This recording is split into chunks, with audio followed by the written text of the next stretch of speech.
Saúde os irmãos com a paz de Cristo, amém? Pode sentar em nome de Jesus. Fique à vontade. Vou falar como o pastor fala, vamos bater um papo. Bem, para mim é um prazer estar com os irmãos aqui, pela primeira vez trazendo a palavra do Senhor, que é uma grande responsabilidade. Eu agradeço a Deus pela vida do meu pastor Marcelo, por esse privilégio, por essa oportunidade que está me dando, me confiando. Eu louvo a Deus por essa casa que recebeu a minha família muito bem, muito bacana. E nós estamos sendo muito bem alimentados com a palavra de Deus nesse lugar. Vocês são felizes, são bem-aventurados, porque vocês têm um pastor abençoado, um pastor que mantém a igreja, não uma igreja perfeita, mas uma igreja sadia. Amém? Foi o que me chamou a atenção aqui nesse lugar, foi isso, foi que é uma igreja sadia, que tem a palavra, que prioriza a palavra de Deus. Então, eu vou pedir que você dê uma salva de palmas pela vida do pastor, amém? Amém.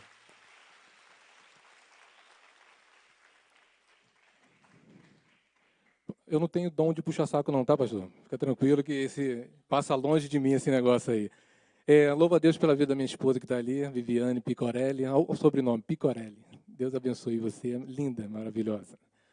E os meus amigos que o pastor apresentou aqui, obrigado porque vocês terem atendido o nosso convite, que Deus abençoe a vida de vocês poderosamente, que vocês saiam daqui renovados, transformados e com Jesus dentro do coração, em nome de Jesus, amém? Essa noite, o Senhor colocou uma palavra no meu coração e eu queria compartilhar com os irmãos. Eu queria que você abrisse a sua Bíblia no livro de Lamentações, de Jeremias, e mantesse a tua Bíblia aberta. Amém? Nós vivemos um momento assim, no mundo, não é só no Brasil, é no mundo. Um momento que o nível de estresse, de ansiedade, de pessimismo é altíssimo. O pastor tem falado muito sobre isso aqui, mas só que o pastor tem mostrado o outro lado, que nós temos um Deus que não perdeu o controle de nada. Amém? É isso que nós confiamos. Mas a realidade que nós vivemos é essa. E o pós-pandemia, o nosso país, eu estava dando uma olhadinha, nós estamos com a medalha de ouro com transtorno de ansiedade na América Latina. O nosso país é um dos países que tem mais ansiedade, mais transtorno de ansiedade. E nós vemos que, por esse caso, o sistema mais afetado no ser humano, quando se fala de ansiedade, é o quê? A memória, a mente, não é verdade? As doenças psicossomáticas que afetam profundamente a qualquer pessoa, até crianças. Se você for pesquisar, você vai ver que até crianças estão ansiosas. As pessoas não conseguem esperar. A ansiedade, ela é tão interessante, tão forte, que ela mata a esperança. Você não consegue esperar. Se você não consegue esperar, automaticamente você é um desesperado. Você não consegue, você queima etapas, você atrapalha até a chamada e o momento de Deus na sua vida, porque você não consegue esperar. Então, a ansiedade, ela é uma doença do século, e ela ataca profundamente a qualquer terráqueo. Se você mora no planeta Terra, você pode um dia ser atingido por isso. Isso é normal, isso não é pecado.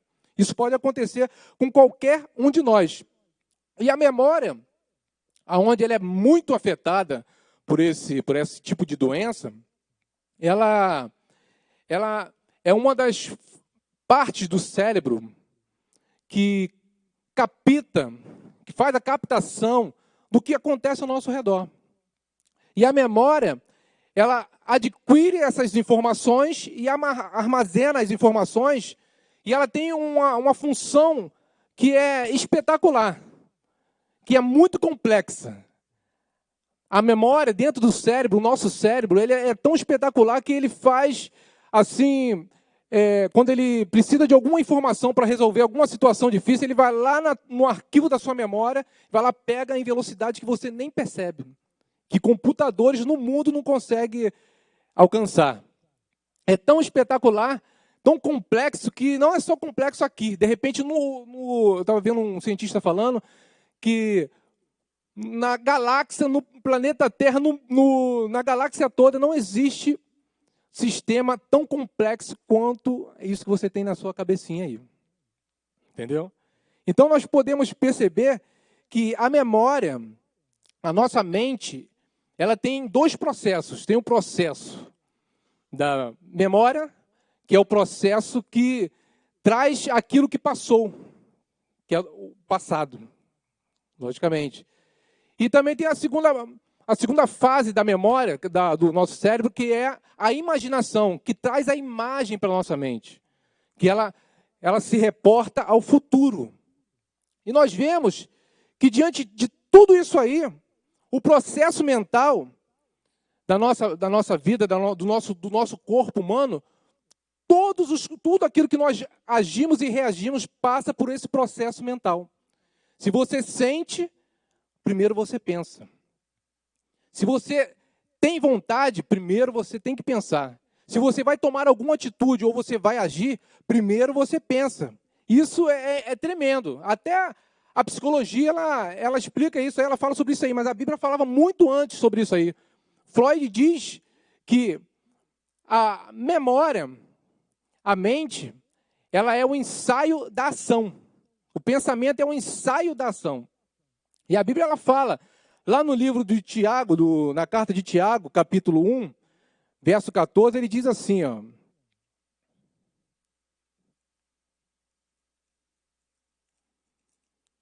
Tiago vai dizer, no verso 14 e 15, ele diz assim, ó. Mas cada um é tentado quando atraído e engodado pela sua própria cobiça.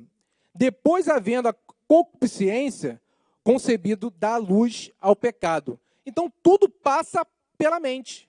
Aqui o Tiago fala assim, mas cada um é tentado quando atraído. Então, ele é tentado. Aí o que acontece? Ele sentiu. E logo após, o que acontece? Ele pensou, teve vontade. E aí aqui no verso 15 diz assim, e a concupiscência concebida na mente, ela dá luz ao pecado, quando é feita a atitude do cidadão. Então a mente, ela faz a captação do mundo externo, para internalizar o que os nossos 5 sentidos fazem. Né? Que é alguém lembra aí? Visão, audição, paladar e tato. Esse processo, ele envia as informações que resistam na nossa memória, de curto prazo e de longo prazo. Né? Aí você deve estar pensando assim, pô, mas o que eu tenho a ver com esse negócio todo aí? Eu quero te mostrar qual grande é o poder da memória na nossa vida. Aonde acontece as coisas na nossa vida? É na nossa mente. Todas as vezes que nós precisamos de resolver alguma situação, todas as vezes que nós precisamos de resolver alguma demanda, o que a tua mente faz, como eu falei no início? Ela vai lá no teu arquivo e busca lá a informação para tentar resolver aquela situação, para tentar resolver aquela crise, aquela dificuldade, aquele problema. E quando ela não encontra nada lá na mente dela, no arquivo da mente, o que acontece? A pessoa não consegue resolver. E eu estava vendo uma pesquisa nos países, na Noruega, na França, Finlândia e mais 2 países que eu não lembro agora. Eles fizeram uma pesquisa dizendo que a geração de agora é uma geração que se mergulhou profundamente naquela rolagem infinita do celular e vai embora. O tempo vai passando, vai perdendo, vai perdendo. E eles constataram que é a única geração que a inteligência dessa geração foi afetada e ficou empobrecida.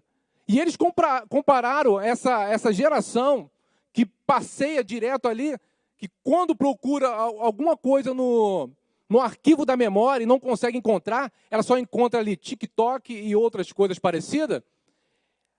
É a única, eu até anotei aqui, é a única geração que pela primeira vez estão apresentando QI inferior do que os pais. Olha só.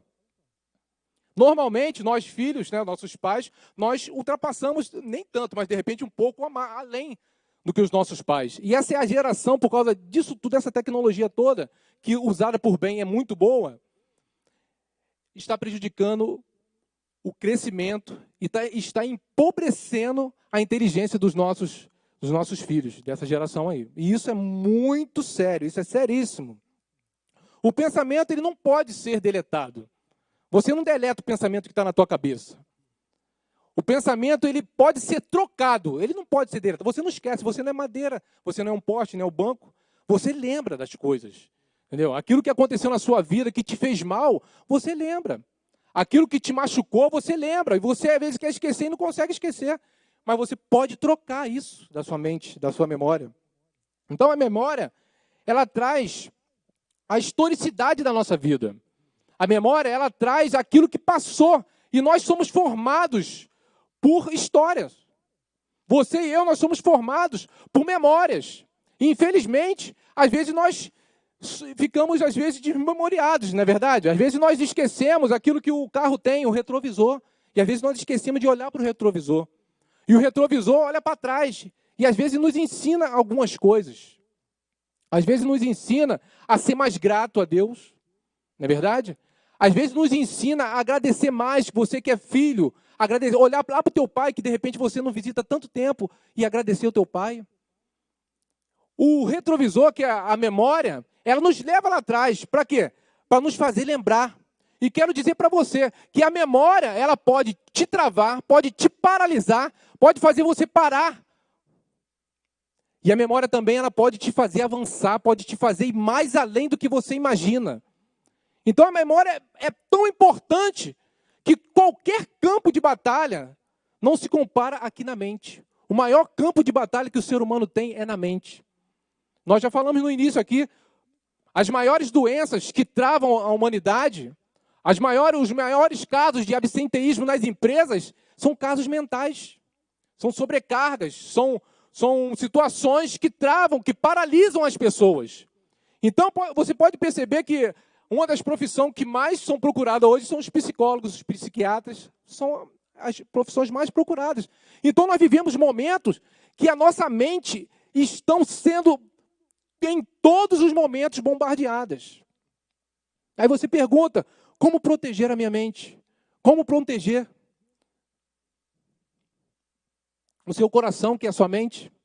A Bíblia fala, guarda o seu coração, porque de lá que sai a saída da vida. O coração, quando a Bíblia fala, é coração-mente. Se você guardou ali, você está protegido. É na mente que acontece o start. Começa lá na mente. Aí você para pensar e você analisa a sua vida. Ah, mas eu quero mudar de vida. Eu vou mudar de vida. Eu vou mudar de emprego. Aí você batalhou pelo aquele teu emprego.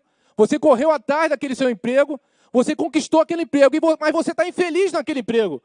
E o que você quer fazer? Eu vou mudar de emprego para ver se melhora a minha vida, para ver se eu fico feliz. E você muda de emprego.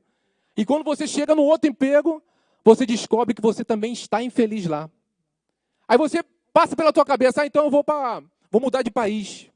Eu vou para Portugal, que lá está tendo muitas oportunidades. Aí você vai para Portugal. Quando você chega lá em Portugal, você percebe que você também está infeliz. Sabe por quê? Porque você mudou de local, mudou de emprego, mas a mente, você não mudou de sua mente. E é uma grande crise e uma grande atualidade, e uma grande verdade que tem acontecido na nossa vida, como seres humanos aqui na Terra. Porque em todos os momentos, quando você pensa em trocar de qualquer situação, em deixar qualquer situação na sua vida, mas você não muda a mente, você pode mudar de marido, você pode mudar de mulher, pode mudar de igreja, pode mudar de emprego. Mas se você não mudar o que está dentro da sua mente, você é um derrotado. Porque o que vai te derrubar, o que vai te levantar, é a sua mente. O que Romanos capítulo 12, verso 2 diz? Não vos conformeis com este século, mas transformai-vos pela renovação do quê? Do vosso entendimento. Paulo fala para aquela igreja, ele dá uma dica para aquela igreja, vocês querem mudar de vida? Quer mudar a situação de vocês? Muda a sua mente. Ele diz assim, não vos conformeis. Conformar é tomar forma. A água ela toma forma de qualquer lugar que você colocar. Se você botar ela dentro desse copo, ela fica nesse copo. No quadrado, ela vai ficar quadrada. Se você botar dentro de um pinico, ela vai ficar no forma de um pinico. Ela toma forma disso tudo. E Paulo está dizendo, não tome a forma desse mundo, mas transformai-vos a vossa mente. E a transformação da mente, Paulo diz que tem uma recompensa. Sabe quem se deixa transformar a mente, quem luta para ser a mente transformada, Paulo tem uma recompensa nesse verso. Ele diz assim: e não vos conformeis com esse século, mas transformável pela renovação da vossa mente, para que experimentei a boa, perfeita e agradável vontade de Deus. Você só vai experimentar a boa e agradável vontade de Deus se você transformar a sua mente. E um grande remédio para essa geração é transformar a mente. E quem consegue transformar a mente do ser humano? Só o Espírito Santo de Deus. Você pode fazer o tratamento que for. Eu não estou descartando o tratamento médico, psicológico, nada disso. Mas aquele que vai lá junta na medula, na alma, o Espírito Santo de Deus, ele conhece toda a situação, ele muda a tua história em nome de Jesus. E nós vemos que, às vezes, nós achamos que o nosso lugar, onde nós estamos, é lugar de infelicidade. E às vezes, você na sua situação, você acha que aonde você está, o que você tem, você está infeliz. Mas você já parou para pensar que existem outras pessoas que estão na mesma situação que você está e estão celebrando a vida? Você já parou para pensar que existem pessoas que estão na sua situação, ou pior, como foi mostrado aqui no vídeo de manhã, estão celebrando, cantando, adorando a Deus e curtindo a vida, porque a vida é passageira, a vida passa rápido. E aí você olha para a sua vida e fala: mas eu estou infeliz. E eu digo para você, se você abrisse mão dessa vida que você tem, eu falo sem errar, eu creio que mais de 1 milhão de pessoas ia estar na fila para ficar no seu lugar onde você está. Pessoas se lamentam, pessoas reclamam, pessoas são ingratas, não agradecem a Deus, só vivem reclamando, só vivem se lamentando. E existem pessoas que estão orando, pedindo a Deus para estar no seu lugar. E quando nós vemos esse verso, quando o Salomão diz aqui, Provérbios 23, 7, ele diz assim: assim como como imagina a sua alma, assim você será. Olha o que a Bíblia fala. Se a tua mente, se a tua alma, se o teu psique imagina que você é um derrotado, a Bíblia está dizendo aqui, assim você será. Vou repetir, a maior batalha que acontece é na nossa mente. O teu maior inimigo é a sua mente, é você. Você tem que vencer a sua mente. E nós vemos que, diante de todas essas situações que eu citei aqui, sobre a mente, sobre o cérebro, sobre a importância de você guardar o seu coração, a sua mente, o texto de Lamentações, que eu pedi para você deixar aberto no capítulo 3, ele traz um relato fortíssimo de um personagem marcante, que é Jeremias. Lamentações, capítulo 3.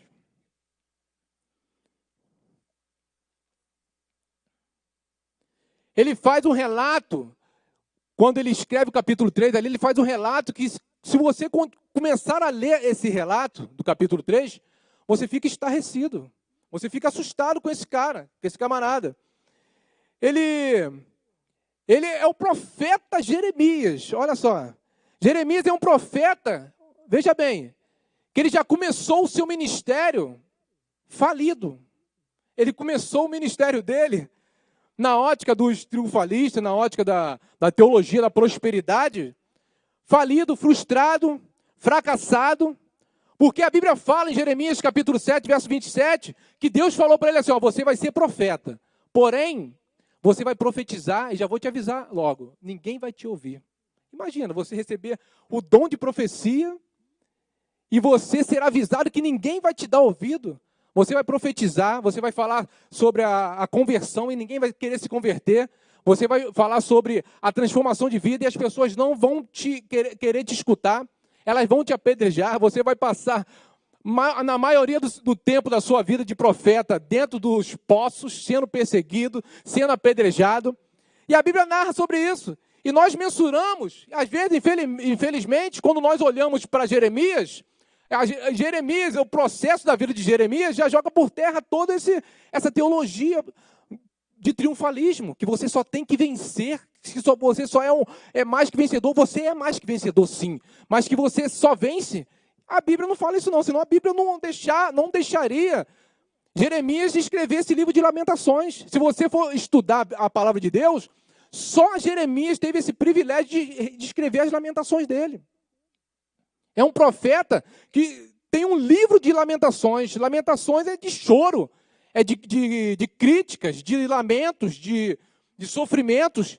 E Jeremias, Deus permite ele escrever esse livro. Então nós vemos que, infelizmente, na ótica dos triunfalistas, como eu disse, você só é vencedor se você conquista tudo. Mas na ótica de Deus, a tribulação ela é uma escola e te ensina muito. O salmista, no Salmo 119, ele vai dizer: foi-me bom passar por muitas tribulações. Olha só. Foi uma escola para mim, me ensinou a viver, me ensinou a ser melhor, a passar por muitas tribulações. O salmista faz essa declaração. E nós vemos que é um equívoco você pesar o sucesso de alguém pelo que ele possui. O sucesso de alguém que é servo de Deus, aquele que tem o Senhor na sua vida, é o que ele tem dentro dele. É a historicidade que ele tem por dentro. É saber passar as situações difíceis e no final você dá glória a Deus. É isso aí. E Jeremias é esse exemplo. Infelizmente nós vemos, né, pastor? Que às vezes nós íamos muito em reunião de pastores e alguns pastores, na conversa que a gente conversava, dizia: quantos membros tem a tua igreja? Achando que o sucesso de uma igreja tem uma quantidade boa de pessoas sentadas no banco. Isso é um grande equívoco. Porque o sucesso de uma igreja é saber que essas pessoas que estão sentadas no banco, não importa o número, fazem a diferença lá fora. Esse que é o grande sucesso da igreja. A igreja ela não fecha a porta porque acabou as reuniões na igreja, não. A igreja ela é uma derrotada e ela fecha as portas quando para de influenciar lá fora. E é isso que Jeremias dá um exemplo para a gente aqui. Nós vemos que ele profetizou em um momento, num cenário de morte, num cenário de fome, num cenário de perseguição. Se você ler o livro de Jeremias, você vai perceber que tem um relato que as mães das crianças, o que ela fazia? Num dia elas combinavam, nesse dia eu vou cozinhar meu filho e nós vamos comer, amanhã a gente cozinha o teu. Olha só. Olha o cenário que Jeremias estava profetizando. Olha aonde ele caiu, onde ele foi ser profeta. Olha que crise esse camarada entrou. Foi escolhido para ser profeta. Deus já avisou ele no início que ninguém ia escutar ele. A Bíblia fala, em Jeremias 16:2, que ele não poderia se casar, nem ter filhos. Olha só que camarada é esse. E na teologia, estudando a teologia, ele é chamado profeta o quê? Profeta chorão, profeta das lágrimas, profeta dos sofrimentos. Por isso que ele escreveu as Lamentações de Jeremias. Ele é o único profeta que teve essa oportunidade de escrever as lamentações dele. Entendeu? Não precisa ser um especialista, não precisa ser um terapeuta para fazer avaliação na vida, no estado desse homem, no estado de Jeremias. Jeremias capítulo 20, verso 14, verso 18. Olha só o que esse profeta vai falar. Verso 20, 14. Olha só, preste atenção aqui nessa leitura. Olha o que ele fala, o profeta de Deus fala. Maldito o dia em que nasci, o dia em que a minha mãe me deu a luz, não seja bendito.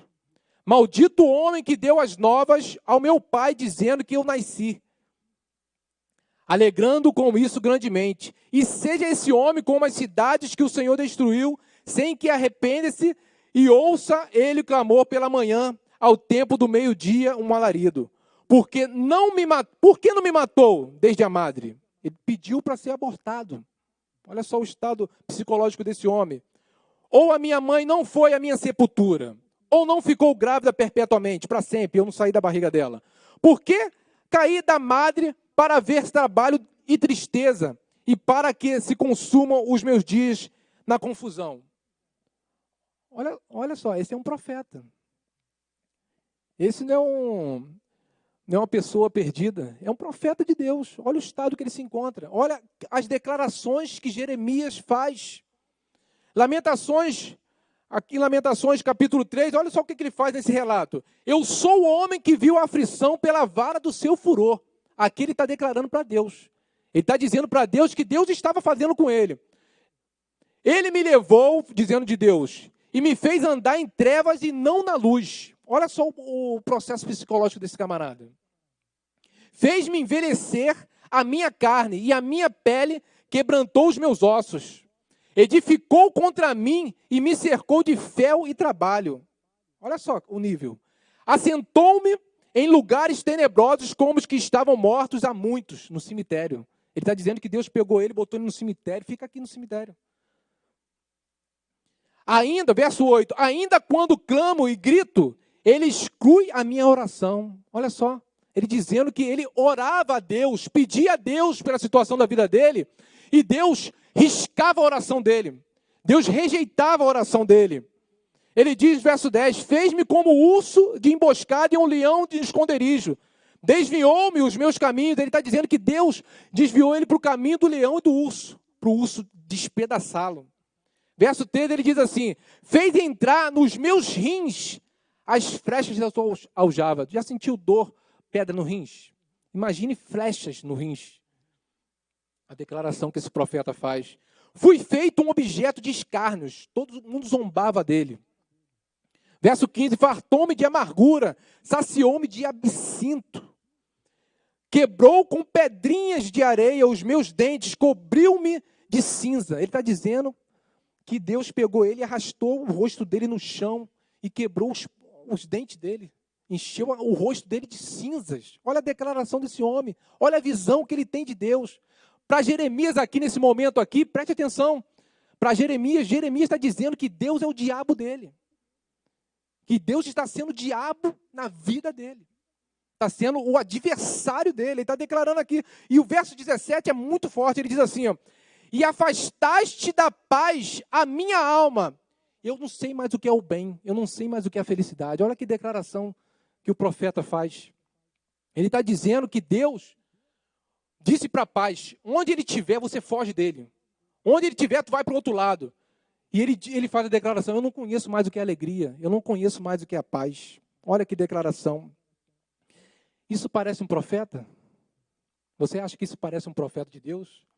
Mas eu quero dizer para você, ele é um ser humano como eu e você. Ele é uma pessoa como eu e você que pode estar passando por esse momento aqui nesse lugar. Deus trouxe você aqui nessa noite para você olhar a história do profeta Jeremias e fazer uma análise na sua vida, eu fazer uma análise na minha vida. Como eu estou passando? Como eu estou fazendo a leitura da minha vida? Como eu estou olhando para a situação da minha vida? Que tipo de leitura eu estou fazendo da situação que eu estou passando? Jeremias, a leitura que Jeremias está fazendo aqui é uma leitura pessimista. É uma leitura frustrada. É uma leitura de desânimo. Por quê? Porque ele é um ser humano. Ele é um humano, é gente, é pessoas. E de repente, talvez tenha alguém aí do teu lado, aí sentado. Que de repente, se você escrevesse o teu livro de lamentações, seria maior do que o de Jeremias. De repente, se você escrevesse o livro de lamentações da sua vida, não seria só 4 capítulos. Seriam 10 capítulos, 20 capítulos, 30 capítulos, não sei. Cada um sabe a sua história. Porém, nós vemos que Jeremias, ele declara que na vida dele nada dá certo. Ele faz uma declaração que a vida dele é um equívoco, que ele não era para ter nascido, ele teria que ser abortado, porque minha mãe deixou nascer. De repente você está aqui essa noite e na tua cabeça passa por isso. Você entrou aqui essa noite, por que eu nasci? A minha vida não tem sentido. Por que eu cheguei até onde eu cheguei? Eu não sei responder, eu não tenho essas respostas. Quero dizer para você que Deus tem essa resposta para a sua vida essa noite, em nome de Jesus. A história, cada um tem uma historicidade de vida. E cada um tem os traumas da vida. E esses traumas, eles podem te travar. Ou pode te impulsionar para você passar daí para cima. E Jeremias, ele mostra aqui que nas lamentações que ele teve aqui, ele não enxergava nada de bom. Jeremias, quando acordava de manhã, ele já declarava que o dia dele seria horrível, seria uma droga. Que droga esse dia. Eu acordei de novo, segunda-feira, esse relógio despertou de novo, eu tenho que ir lá enfrentar aquele povo de novo. De repente você passa por isso, eu passo por isso, de repente. O relógio toca para a sua vida e você reclama, essa droga, essa miséria desse relógio despertou, e eu tenho que acordar para ir para aquela droga de trabalho. Aí eu quero dizer para você que tem alguém que queria ter uma droga de relógio no seu lugar para levar o pão de cada dia para casa.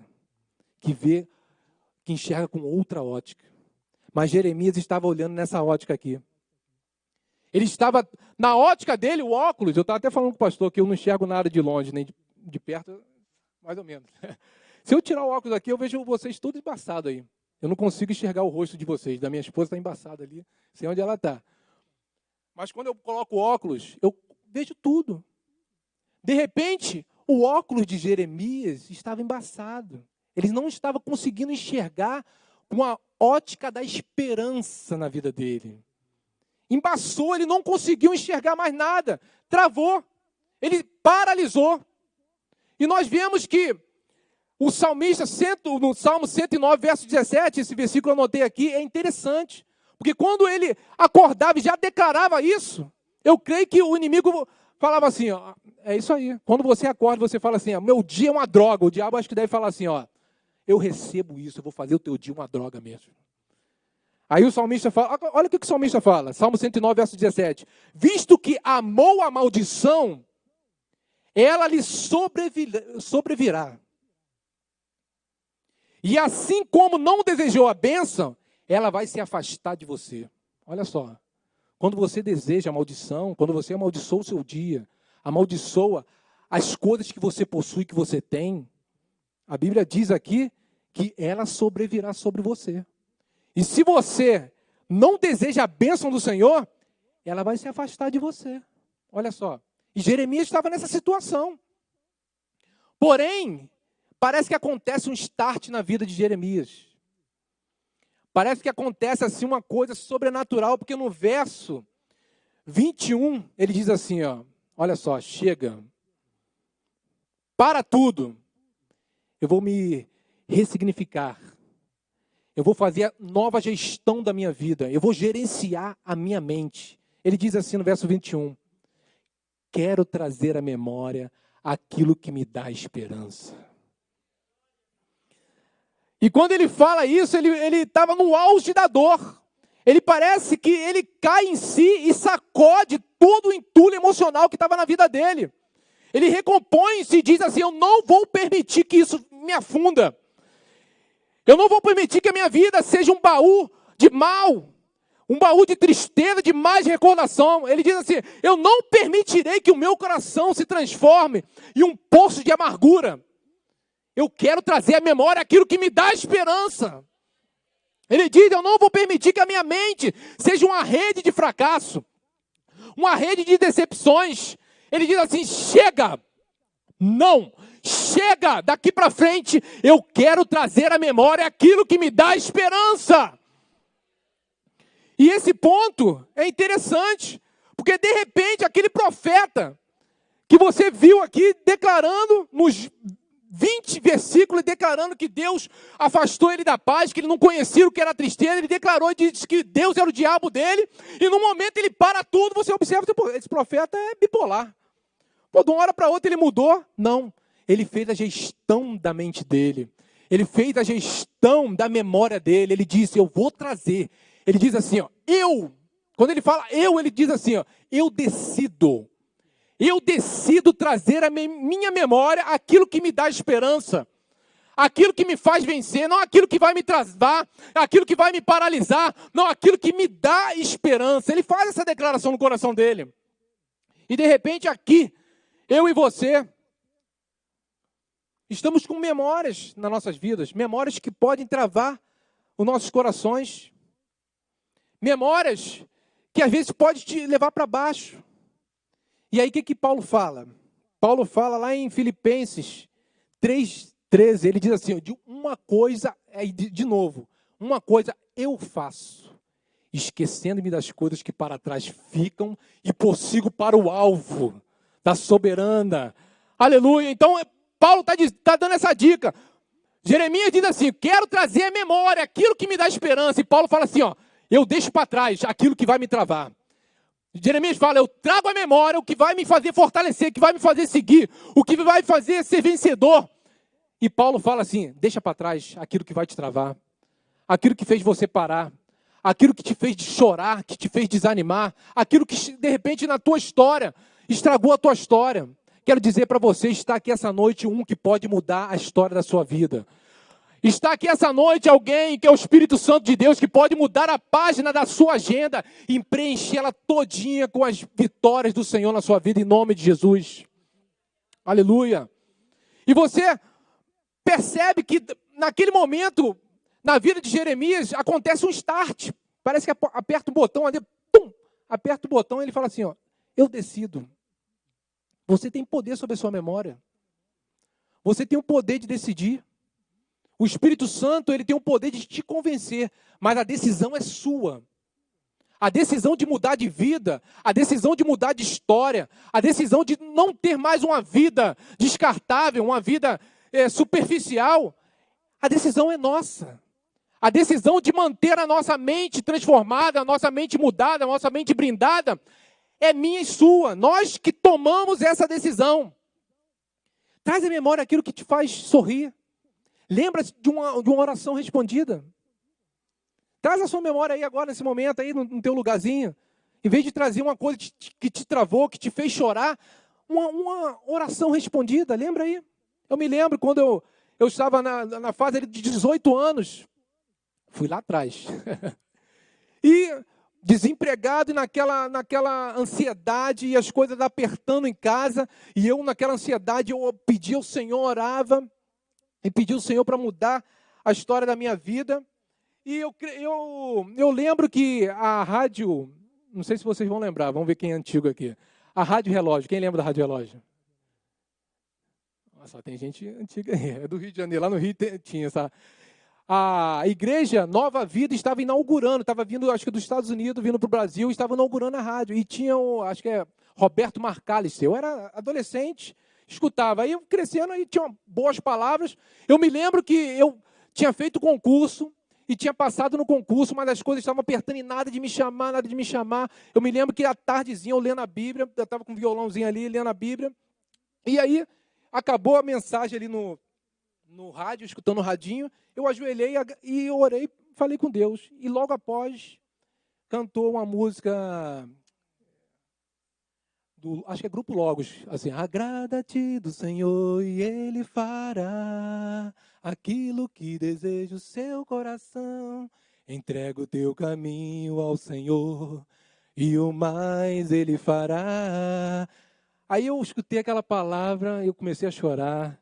Resposta de oração respondida. Aí quem pinta no portão lá, de motinho? O carteiro. Trazendo o meu telegrama que eu tinha passado no concurso, cara. Aí eu desci a escada correndo, fui lá, e eu abracei o motociclista, e resposta de oração respondida. Tenta lembrar, trazer a sua memória. Tenta de lembrar um livramento que Deus te deu. Deu você, a sua família, aos seus filhos. Tenta lembrar, traz a memória, o que dá esperança na sua casa, na sua mente. Eu lembro de livramentos. 2015, passei por um momento de enfermidade, fiquei mais de 2 meses internado, situação difícil, de abandono, eu e minha família. Mas foi os momentos que eu mais senti o cuidado de Deus na minha vida.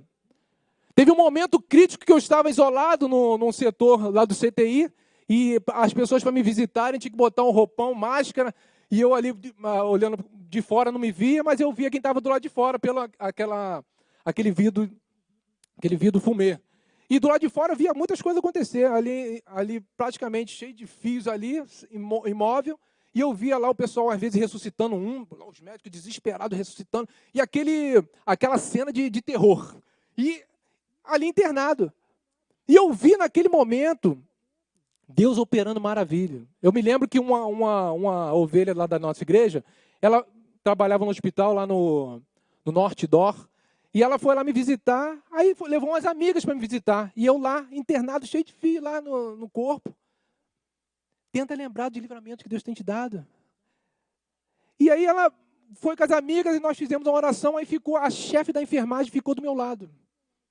E ela começou a conversar comigo, eu comecei a falar de Jesus para ela ali, imobilizado, ele falar de Jesus para ela, dizendo que Jesus ia mudar a história dela, eu precisando de oração, e fui falando, daqui a pouco a lágrima daquela enfermeira-chefe começou a descer, e ela foi, e eu preguei Jesus, você quer aceitar Jesus? E ela, quero aceitar Jesus. Aí ela aceitou Jesus ali. Olha só, livramentos, respostas de orações, traz à sua memória isso. Traga à memória aquilo que te dá esperança. Uma cura que você recebeu. Portas abertas que Deus abriu para você. Traz à memória aí, começa a agradecer ao Senhor. Você está perdendo a oportunidade de glorificar o nome do Senhor. De adorar o nome do Senhor por tantos livramentos que Ele te deu. Tantas coisas Ele fez pela sua vida. Tenta lembrar de coisas maravilhosas que o Senhor fez. O salmista declara, no Salmo 42, verso 5, ele diz, por que estás abatida, ó minha alma? Espera em Deus. Ele diz, ele declara para a alma dele, pois ainda o louvarei, pela salvação da sua face. O salmista fala no Salmo 34, verso 19, muitas são as aflições do justo. Mas o que ele fala depois? Mas o Senhor te livra de todas. Ele te livrou hoje, vai te livrar amanhã também. Te livrou anteontem, você lembrou disso, amanhã vai acontecer o livramento de Deus na sua vida também. Traga à memória aquilo que te dá esperança. Aleluia. Louvado seja o nome do Senhor. E Jeremias também escreve Isaías, capítulo 55, verso 8, ele diz assim, porque os meus pensamentos não são os vossos pensamentos. Olha só, olha o que Deus está falando para a gente. Os nossos pensamentos sobre nós, às vezes, é um pensamento de derrotado. De repente, alguém importante na sua vida disse para você que você não presta, que você não ia dar para nada. E, de repente, até você pensa isso de você. Mas o que Deus pensa de você? Deus pensa de você que você é mais que vencedor, que você é menina dos olhos dele, que você é importante aqui na terra, que você tem uma função importante, você não é um inútil, você é importante para o Senhor. Ele diz assim, porque os meus pensamentos não são os vossos pensamentos, nem os vossos caminhos são o meu caminho, diz o Senhor, porque assim como os céus são mais altos do que a terra, assim são os meus caminhos mais altos do que os vossos caminhos, e os meus pensamentos são mais altos do que os vossos pensamentos. Olha só o que Deus fala para a gente. Jeremias 29, verso 11, diz assim, porque eu bem sei, olha Deus dizendo, os pensamentos que eu tenho ao teu respeito. Vira para o irmão que está do seu lado e fala assim, Deus sabe o pensamento de você, meu irmão. Deus sabe o que Ele pensa de você. Como eu disse aqui, o diabo pode te chamar de derrotado, pode tentar colocar complexo na tua mente, ansiedade, depressão, o que for.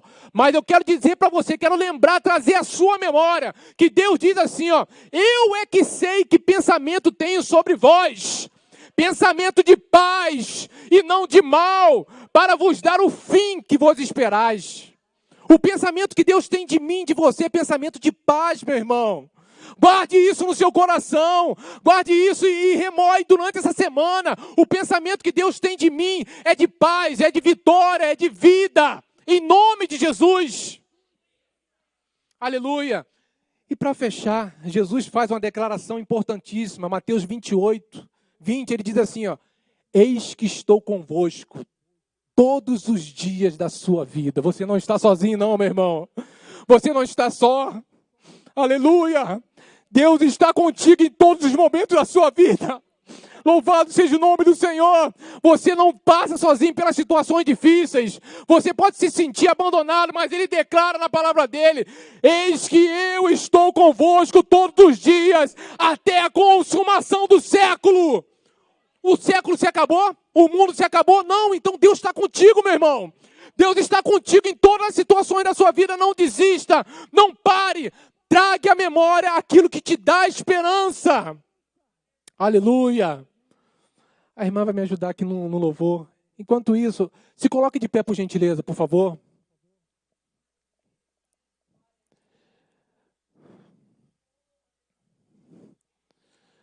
Quando Jeremias faz essa declaração,